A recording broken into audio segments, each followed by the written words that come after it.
Bienvenue à tous sur le Flashback, l'émission qui vous replonge dans les actions les plus mythiques du basketball. Aujourd'hui, on va s'intéresser à une légende vivante, peut-être le meilleur basketteur de l'histoire de notre beau pays. Le joueur qui a prouvé qu'on pouvait devenir une superstar de la plus grande ligue du monde, même quand on est français. Avec sa vitesse, ses moves et son talent, il a su s'imposer comme l'un des meilleurs meneurs de sa génération. Désormais jeune retraité, Tony Parker vient d'être honoré par son équipe de toujours, les San Antonio Spurs. La digne conclusion d'une carrière exceptionnelle qui a changé pour toujours l'histoire de la franchise. Mais l'héritage de Tipi ne se limite pas à ses exploits outre-Atlantique. En 2013, Parker offre à l'équipe de France le plus beau titre de son histoire. Au terme d'un tournoi épique, il mène les Bleus à la victoire face à la Lituanie en finale de l'Eurobasket. Mais aujourd'hui, c'est de la demi-finale qu'on va vous parler. Les Bleus y sont opposés à l'Espagne, véritable bourreau des Français depuis des années. Confronté à cette invincible armada espagnole, Parker puise dans son cœur et ses tripes pour inspirer ses coéquipiers et aller chercher la victoire, au bout de l'effort. Une performance qu'il doit avant tout à son leadership. Alors, pour rendre hommage à Tipi, on vous invite à prendre notre machine à remonter le temps, direction le 20 septembre 2013 à l'Arena Stožice de Ljubljana pour cette demi-finale de l'Eurobasket entre la France et l'Espagne. Vous nous suivez? Let's go!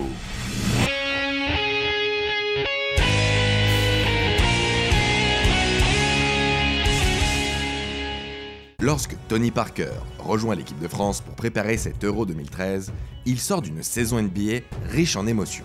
À 30 ans, il est arrivé à maturité. Bien installé chez les Spurs, il récite un basket propre et sans rature. En saison régulière, il tourne à 20 points et 7 passes de moyenne, le tout à 52% de réussite au tir. Dès le début de la saison, il donne le ton avec un buzzer beater face à OKC. All-Star pour la 5e fois, Parker est au sommet de sa carrière. Les Spurs terminent à la 2e place de la conférence Ouest, juste derrière le Thunder. Comme chaque année, les hommes de Greg Popovich font partie des favoris pour aller en finale NBA. Mais une fois en play-off, les Spurs se transforment en rouleau compresseur. Seuls les jeunes Warriors parviennent à leur arracher 2 petits matchs en demi-finale de conférence. Mais ni les Lakers privés de Kobe, ni les Grizzlies version Grit and Grind n'arrivent à exister face à l'armada texane. 2 coups de balai sec, hop, le sweep. Avec l'éternel Tim Duncan, le génie Ginobili et un jeune Kawhi Leonard, Tipi est l'un des principaux détonateurs offensifs de l'équipe. À cette époque, Parker est l'un des meilleurs meneurs-scoreurs de la ligue. À l'entame des finales NBA, il est craint par tout l'effectif du Heat de Miami. D'ailleurs, dès le Game 1, il s'illustre comme meilleur marqueur du match avant de terminer en apothéose avec ce game winner de légende sur la truffe du King. Rien que ça, peut-être l'un des plus beaux paniers de sa carrière. Le ton est donné, et Parker annonce ainsi qu'il va falloir compter sur lui durant la série. Dans le Game 5, il réalise un match incroyable avec 26 points et offre la possibilité aux Spurs de jouer un match pour le titre à Miami, à l'American Airlines Arena. Il donne des sueurs froides à tous les fans du Heat avec cet énorme step back sur LeBron dans le Money Time. Hélas pour le français, Ray Allen sauve les meubles avec ce panier d'anthologie que vous connaissez déjà. Les Spurs sont battus sur le fil au bout du Game 7 et Parker passe alors à côté d'une 4e bague NBA. Une terrible désillusion. Mais la carrière d'un sportif de très haut niveau ne laisse pas de place pour les états d'âme. Tony se doit d'aller de l'avant et de se projeter, car l'été 2013 lui réserve une autre échéance de taille. L'Euro de basket se déroule en Slovénie, et Tony est le leader d'une nation. À la tête d'une génération talentueuse qui comporte Boris Dio, Nicolas Batum, Michael Gelabal, Florent Pietrus, Tipi espère secrètement battre les ultra-favoris espagnols, double tenant du titre. Depuis des années, l'Espagne brise les cœurs français en phase finale des compétitions internationales. L'année précédente, en quart de finale des JO de Londres, l'Espagne était déjà là pour couper court aux espoirs français. En finale de l'Euro 2011, rebelote, une défaite crève-cœur pour Tipi et les siens, 98-85. Et même en 2009, Pau Gasol et consorts l'emportent par 20 points d'écart en quart de finale de l'Euro. Vous l'avez compris, la blessure est profonde pour des Français sans cesse piétinés par leurs voisins espagnols. Mais avant de penser à une quelconque revanche, les Bleus doivent s'extirper d'une poule à leur portée. Pourtant, dès le premier match, les Allemands tendent un piège redoutable à l'équipe de France. Privée de Dirk Nowitzki, la Mannschaft joue un basket sans complexe, tout le contraire des Français qui déjouent et rendent une bien pâle copie. Score final, 80-74 pour les Allemands. La défaite surprise sert d'avertissement pour une équipe de France qui n'a déjà plus le droit à l'erreur. Heureusement, l'équipe de Vincent Collet se ressaisit dès le lendemain face à la Grande-Bretagne. Et elle survole le reste de la poule en écartant tour à tour Israël, l'Ukraine et la Belgique. En redressant la barre au scoring et en défense, l'équipe termine première de son groupe et se qualifie pour le deuxième tour. Dans une poule relevée, les Français doivent faire partie des 4 premiers pour accéder au quart de finale. Et dans ce deuxième tour, la France se fait peur et passe ric-rac en quart de finale. Seule la victoire face au modeste Letton permet à l'équipe de Vincent Collet de se qualifier, car la Serbie et la Lituanie sont bien trop fortes pour des Français à court de solutions défensives. Et en quart, le match qui oppose la France au pays hôte s'annonce explosif. Portés par tout un peuple, les Slovènes, emmenés par leur star, Goran Dragic, espèrent créer l'exploit et éliminer les Bleus de Tipi. L'ambiance est survoltée à Ljubljana. Les défenses dominent une première mi-temps ultra disputée où les deux équipes se rendent coup pour coup. Nicolas Batum est en mission sur Dragic et étouffe le joueur des Suns. Finalement, Tony Parker porte l'équipe sur son dos en inscrivant 27 points. Plus précis et appliqué en défense, les Français écartent de vaillants Slovènes pour accéder aux demi-finales. Score final, 72-62 pour les Bleus. En demi-finale, les coéquipiers de Tipi retrouvent les meilleurs ennemis. Privée de son leader historique, Pau Gasol, la Roja est emmenée par son frère Marc. Et elle semble plutôt bien se débrouiller puisqu'elle termine en tête de son groupe de premier tour. Lors de la deuxième phase de groupe, l'équipe dirigée par Juan Antonio Orenga se contente du strict nécessaire pour accéder au quart et termine 4e de sa poule. Malgré des matchs perdus face à la Grèce ou l'Italie, on a le sentiment que l'équipe s'économise pour mieux performer dans le tableau final. On le sait en basket, un tournoi international ne commence vraiment qu'à partir des phases finales. Et arrivé en quart, ça ne loupe pas. Face à la Serbie qui, souvenez-vous, a battu la France et survolé le deuxième tour, la grande équipe d'Espagne est de retour. La terrible Roja déroule son basket et colle 30 points à l'équipe de Nemanja Bjelica. L'impression de domination est totale. L'effectif espagnol est articulé autour de Marc Gasol, tout juste nommé meilleur défenseur NBA de l'année. Mais les talents y sont nombreux, et la Roja s'appuie sur un mélange de vieux briscards comme Rudy Fernandez et Sergio Llull, et de génies comme Ricky Rubio pour dominer ses adversaires. L'équipe de France est prévenue. Ils vont tomber. On va y arriver, Tony. On va y arriver, mais il faut qu'on y croie. Il y a 2 ans, on a joué contre eux un match où on avait accompli quelque chose. On était en finale, on était contents. Je considère qu'on les a joués comme des petits gamins contre des adultes. L'année dernière, on a corrigé le tir. On avait la haine. Tous les débuts de match, pareil. Ils sont hyper agressifs, ils cassent la confiance des autres et après ils s'installent. Et ben nous, il faut qu'on leur vole cette confiance. Let's go, c'est une demi-finale les gars. Grosse concentration, tout donner. Grosse concentration, tout donner. Let's go. Elle va devoir entamer la partie pied au plancher et réaliser le match parfait pour espérer vaincre la malédiction. Mais hélas, c'est tout le contraire qui se passe. Tétanisés par l'enjeu, les Français encaissent 4 points éclairs en à peine 25 secondes de jeu. L'action se crée. Ça va très vite, côté espagnol, vous avez vu. Et avec, on l'avait dit, la défense étouffante de Ricky Rubio. Et une fois de plus, le jeu espagnol, tout en pression, tout en agressivité, qui se met en place immédiatement. En patron, Parker répond et inscrit les 8 premiers points de l'équipe. Un titre avec le Real Madrid. Encore Tony Parker. Il est bien ce coup de Ça Tony avec la faute de Claver. Il y aura un lancer franc supplémentaire pour Tony Parker qui décidément fait un des. Pour l'instant, Tony est là. Tony a des ouvertures. Attention à ce lancer franc. Mais les pertes de balles et les approximations s'accumulent et permettent aux Espagnols de prendre le contrôle du match dès le premier quart-temps, 18-14. Le deuxième quart-temps se caractérise par une maladresse criante des Bleus à 3 points. Ni Diop, ni De Colo, ni Antoine Dio ne parviennent à trouver la mise à longue distance. Les Espagnols, eux, sont précis et intraitables en défense. Chaque pénétration est contestée. L'envergure de Marc Gasol gêne terriblement les Français qui semblent être à court de solutions offensives. Un 13-0 assomme les Français. Et le score est de 34-20 à la mi-temps. La Parker dépendance au scoring est terrible. Car sur les 20 points inscrits par l'équipe de France, 14 ont été inscrits par Tipi. Ultra dominés, les Bleus se dirigent tout droit vers une nouvelle fessée.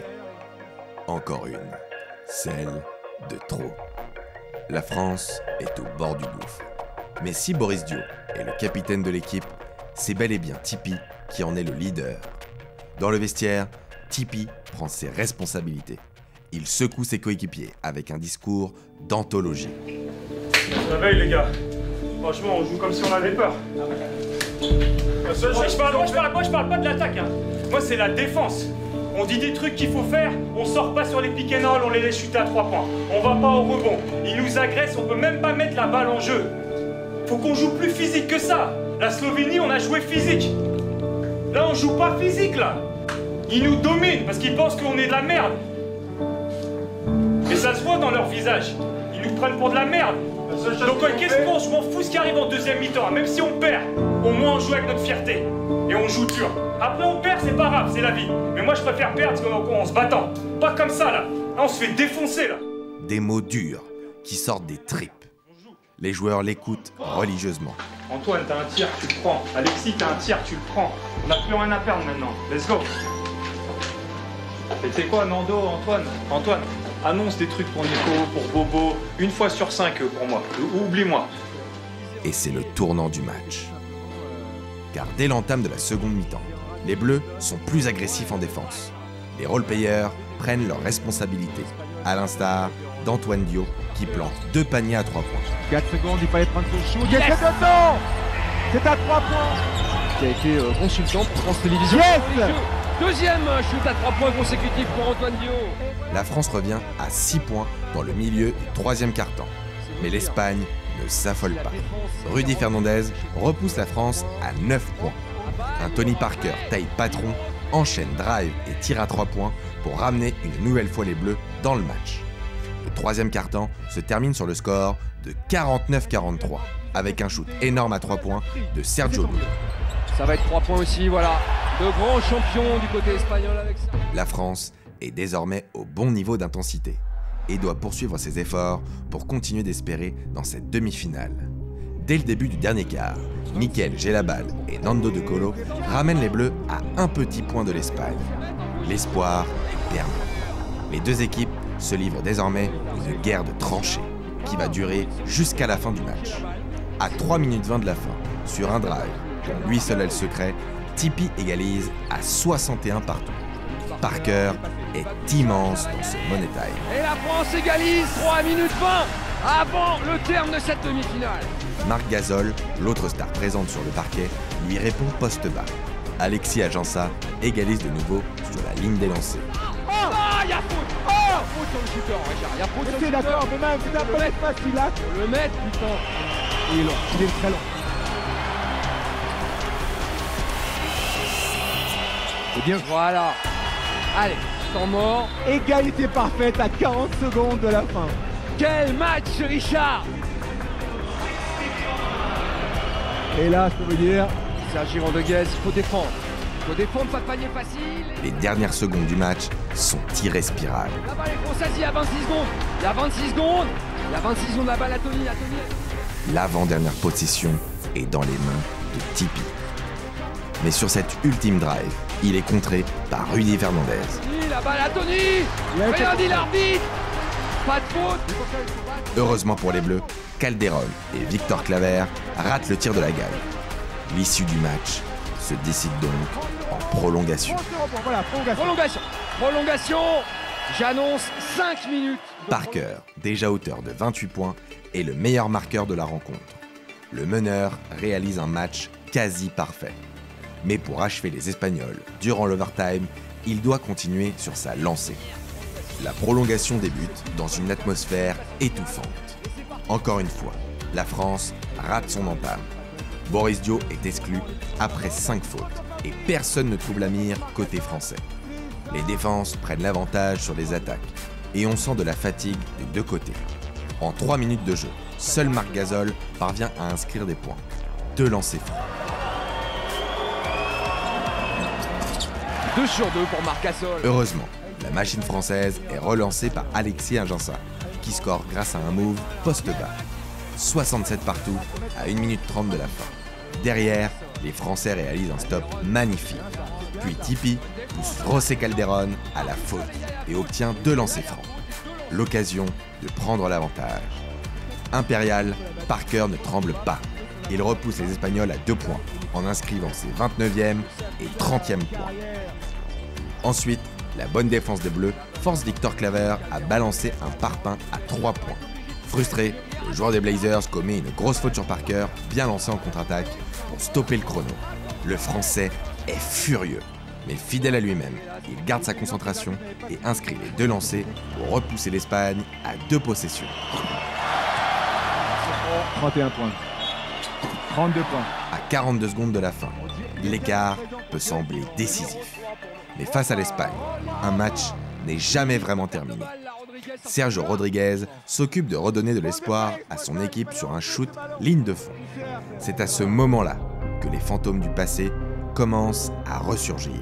Sur une passe mal assurée de Parker, Nicolas Batum perd le ballon. On le sait, dans le money time, les erreurs se payent cash. À ce moment-là, certains joueurs français pensent inévitablement à cette perte de balle de Tipi face à la Grèce en 2005. 2005. Quand j'ai vu cette action, je me suis rappelé 2005. C'était vraiment la même action. Alors qu'il menait à 30 secondes de la fin, ce turnover avait précipité la chute des Français avant le shoot assassin de la légende grecque Dimitrios Diamantidis.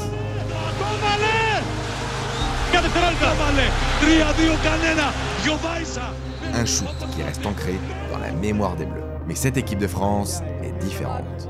Malgré cette perte de balle, elle puise dans ses réserves et empêche la Roja de marquer sur la possession suivante. Les Espagnols sont alors obligés d'envoyer Antoine Dio sur la ligne pour couper le chrono. Mais vous l'avez compris, ce match n'est qu'histoire de momentum. Et Sonoshi. C'est bien l'avance pour l'instant. Applique-toi, c'est bien. 73, 60. Car malgré la réussite de ces 2 lancers, Dio redonne une nouvelle fois espoir aux Espagnols en commettant une faute largement évitable sur le drive de Rodriguez. Voilà. Revenus à 1 point, les Espagnols ciblent à nouveau Dio, qui doit encore convertir ses lancers. Le moins expérimenté dans l'absolu. La pression est immense. Solide et adroit, le meneur de Strasbourg inscrit une nouvelle fois ses 2 lancers. Et bien dans son match. Voilà, merci Antoine. On sait de faire une faute sur le dribble et d'empêcher les Espagnols de commettre une faute. L'Espagne a désormais moins de 20 secondes pour inscrire 3 points et égaliser. Le Madrilène Rodriguez, encore lui, fonce vers la raquette française et loupe son shoot à mi-distance. Elle est bonne, ah, on la met dehors. On la met dehors, c'est De Colo qui la met dehors. Oui, la balle va être rendue aux Espagnols. Derrière, le rebond n'est pas maîtrisé et offre une ultime chance à la Roja d'égaliser. La gonfle revient dans les mains de Marc Gasol, qui est bien défendu par Florent Pietrus. Son shoot est court et la sirène retentit. Pas lui laisser prendre un shoot à 3 points. Il le rate. Il le rate. Score final, 75-72. La France l'emporte et bat enfin l'Espagne. Il l'avait mis en match amical. Il le rate en match officiel. Et c'est la France qui est en finale, Richard. La France est en finale des championnats d'Europe. 75-72. Élimine le double tenant du titre. C'est historique. Fin d'une série incroyable de l'Espagne, qui est restée sur 8 victoires de suite. Et Tony Parker est en finale. Cet homme est phénoménal, mesdames, messieurs. 32 points pour Tony Parker. L'équipe de France de Vincent Collet jouera la finale. Quel match, Richard. Quel match exceptionnel. La malédiction est vaincue et l'explosion de joie est significative du soulagement des Français. Antoine Dio a été décisif dans l'Ultra Money Time en convertissant ses lancers. Évidemment, Tipi est l'homme du match. Avec ses 32 points, il a assumé son statut de leader et porté l'équipe sur ses épaules. Aussi bien techniquement que mentalement, il a livré une performance magistrale, le match d'une vie, dans une rencontre tellement importante pour lui et la génération de Zadar. Mais désormais, l'exploit est déjà derrière les Français. Il va falloir confirmer et aller chercher la médaille d'or face à la Lituanie. Le titre d'une carrière en bleu pour Parker, Dio ou Batum. Un match à ne surtout pas rater. Après la victoire face à l'Espagne, il est impératif d'aller chercher cette médaille convoitée depuis tant d'années. Le match débute et les Bleus prennent un bon départ sous l'impulsion du 5 majeur. Si la star lituanienne Linas Kleiza est en forme, son équipe ne survit que grâce à une adresse élevée à longue distance. Mais au fur et à mesure du match, la défense française se met en place et commence à stopper les velléités adverses. Concentration et intensité. Voilà les deux mots qui résument cette finale de rêve pour les joueurs de Vincent Collet. Le match est maîtrisé de bout en bout et la France s'impose sans trembler sur le score de 80 à 66. La France est championne d'Europe 2013, 80-66. C'est du délire. Même les spectateurs lituaniens applaudissent. L'équipe de France, quelle ambiance. C'est phénoménal. C'est phénoménal, Richard. C'est fait. La France est championne d'Europe pour la première fois de son histoire. La 36e édition aura été la bonne. Le meneur des Spurs est logiquement désigné comme le meilleur joueur du tournoi. Il en est également le meilleur marqueur. Lors de la phase finale, il a frôlé la perfection individuelle en scorant 27 et 32 points en quart et en demi. Et en finale, il n'a pas eu besoin de scorer plus de 12 points tant ses coéquipiers ont été performants. Batum en tête. C'est fait. Tipi et sa génération ont vaincu le signe indien pour obtenir un grand titre. Pour Parker, c'est un moment charnière, symbolique. Lui, le porte-drapeau de l'équipe depuis tant d'années. Lui, qui délaissait chaque été ses titres NBA et le confort de San Antonio pour s'arracher avec les Bleus, en vain. Nul doute qu'une nouvelle défaite contre l'Espagne aurait terni la réputation d'une génération ultra talentueuse. Mais on le sait bien, le talent ne fait pas tout. Pour l'emporter, il faut de l'abnégation, de la concentration, de la régularité et parfois un peu de chance. Cet Eurobasket 2013 était un rendez-vous avec le destin. Le moment précis choisi par le plus grand joueur de l'histoire de l'équipe de France pour prendre, encore une fois, encore plus, ses responsabilités. Au bout de l'effort, en puisant cette rage de vaincre au fond de ses tripes, en refusant obstinément la défaite, il aura réussi à porter son équipe, ses potes, toute une génération sur ses épaules et permis à une nation de remporter son premier titre majeur. Et pour ça, et pour toute ta carrière, on te dit merci, Tony Parker. Merci beaucoup pour tout ce soutien, pour toutes ces années. Merci.